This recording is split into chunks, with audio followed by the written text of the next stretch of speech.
नमस्कार, मी आहे आपला मित्र डॉक्टर आंबेजोगाईकर आणि आपण पाहत आहात अग्निबाण लाईव्ह न्यूज चॅनल।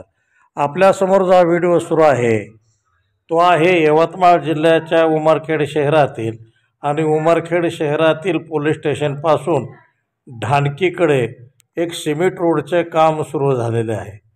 त्यापूर्वी उड्डाणपुलाच्या खालून ढानकीकडे म्हणजेच गोपिकाबाई गावंडे महाविद्यालयाकडे खड्डे पडलेले आहेत आणि हे खड्डे बुजवण्याचा निधी मागील अनेक दिवसापूर्वी आलेला आहे, परंतु ते खड्डे बुजवण्यात आलेले नव्हते। परंतु सध्या शहरामधून ढानकीकडे सिमेंट रोडचे काम सुरू झालेले आहे, परंतु हा आलेला निधी वापस करण्याऐवजी थातूरमातूर खड्डे बुजवून तो निधी संगनमताने लाटण्याचा प्रयत्न दिसत आहे।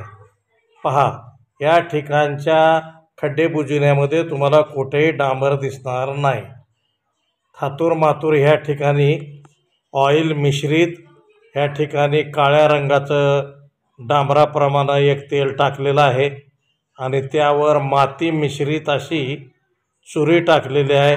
गिट्टीचं प्रमाण अतिशय कमी आहे। पहा, बघा तुमच्यासमोर खोऱ्यानं भरणारा हा कर्मचारी, तुम्ही पहा त्यामध्ये पाण्यासारखा पदार्थ म्हणजे पतला पदार्थ आहे, याच्यामध्ये डांबराचा तुम्हाला पताही दिसणार नाही। पहा, आणि ह्या ठिकाणी हे खड्ड्यामध्ये टाकून हे खड्डे बुजवण्याचं काम सुरू आहे आणि लागलीच एका महिन्याच्या आत ह्यावर सिमेंट रोड होणार आहे आणि त्यामुळे थातूरमातूर पहा का डांबर, पहा डांबरावाली इटी पहा आहे का, ह्याला कुठेही तुम्हाला डांबर दिसणार नाही।